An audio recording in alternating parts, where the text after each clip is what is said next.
cum te tratează oamenii, experiențele care le ai cu respingerea. So a root of bitterness can come in toward people who have hurt you. Și o rădăcină de amărăciune poate să intre în viața ta spre oameni din cauza rănilor care ți le-au creat. And can really turn you into another person. Și chiar poate să te schimbe într-o altă persoană. One of the great tragedies of the past century was the killing of over 1 million Cambodian people. Una dintre tragediile din secolul trecut a fost uciderea a peste 1 milion de cambodieni. By one of their own leaders, their own Cambodian leaders. De unul dintre liderii lor cambodieni. His name was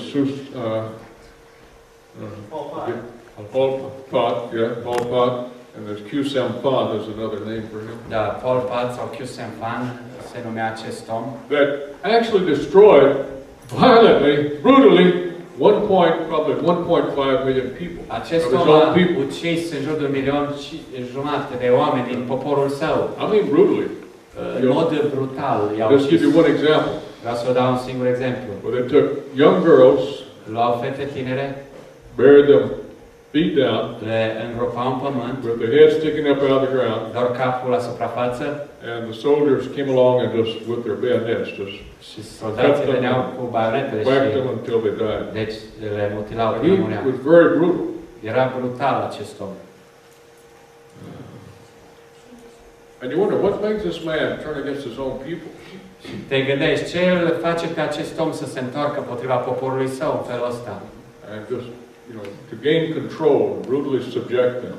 Și să câștige control peste oameni, îi supunea cu multă brutalitate. And the story is told of his life. Povestea vieții lui. How that as a boy, he was sent away to boarding school. Copilăria a fost trimis la un internat undeva. And there in the boarding school, the other guys just really they treated him badly. Și acolo în acea școală, internatul era toți îl tratau foarte rău. Rejecting him, making fun of him. Era respins, se făcea glume pe seama lui. Toți își băteau joc de el. And he never responded, never fought.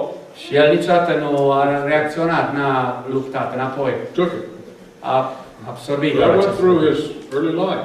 Și asta s-a întâmplat în tinerețea lui, copilăria lui. As became a young man, a devenit tânăr, more isolation, mai multă izolare, never had a relationship to a girl. Niciodată n-a avut o relație cu o fată. And I don't know how they knew that, but said he was sexually impotent. Dar se spune că era și impotent. Yeah. No chance of family, whatever. Nu avea șanse la vreo familie. Somehow he got into leadership in a position of authority in his nation. Cumva a ajuns în conducere, într-o poziție de conducere în țara lui. And when he got in that position of power and authority, când a ajuns în acea poziție de putere și autoritate, all of this pain, all of this hurt, toată durerea, toate rănile au ieșit afară. It came out like a volcano. Și au ieșit din el ca un vulcan afară. Destroyed over 1 million of his own people. Și a distrus peste 1 milion din poporul său propriu. Yeah.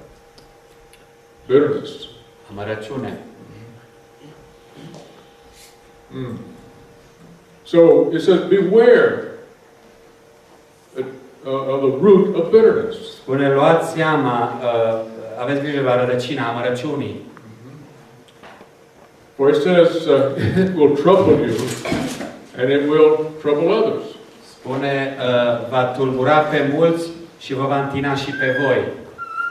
We can say that bitterness is the poison of the soul. Putem spune că amărăciunea e o travă a sufletului. It causes trouble. Creează tulburare. It will cause others trouble. Și ție și la alții. It will defile you. Te va întina pe tine. And it will defile others. Și va întina și pe alții. It will cut you off from the grace of God. Te va tăia de la harul lui Dumnezeu. It will isolate you as a person. Te va izola ca persoană. Make you a very bitter, unhappy, angry person. Te va face o persoană plină de amărăciune, nefericită și plină de mânie. But when bitterness begins to grow in the soul, dar când amărăciunea crește în suflet, you can see it changing the person. Poți să vezi că schimbă persoana total. The speech will change.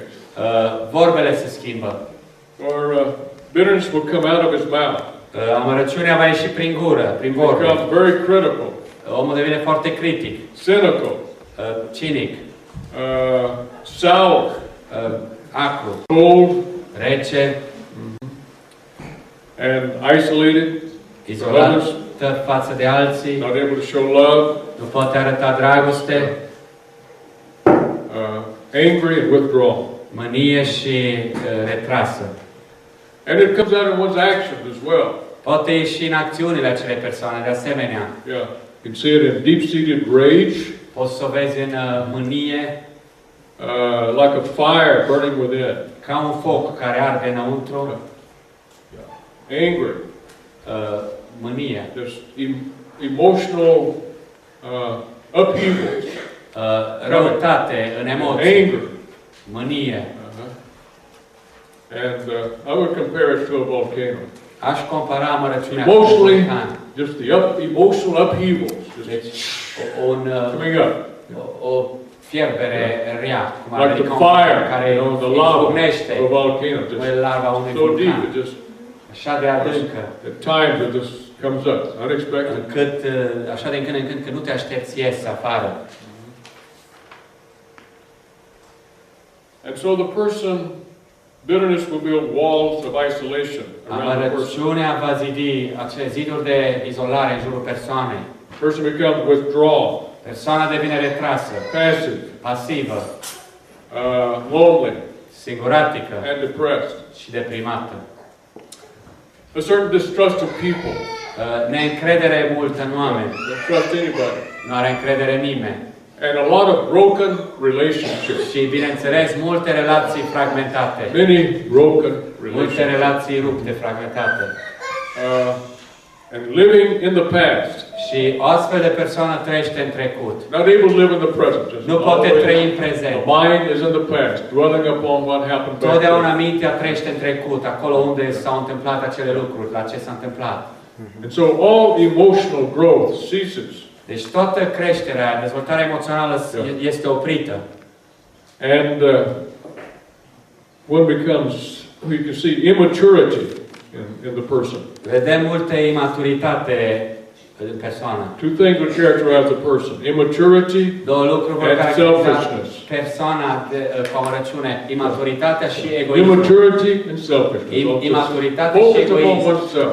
Este focalizată doar pe sine. And all emotional growth stops. Și toată creșterea emoțională se oprește.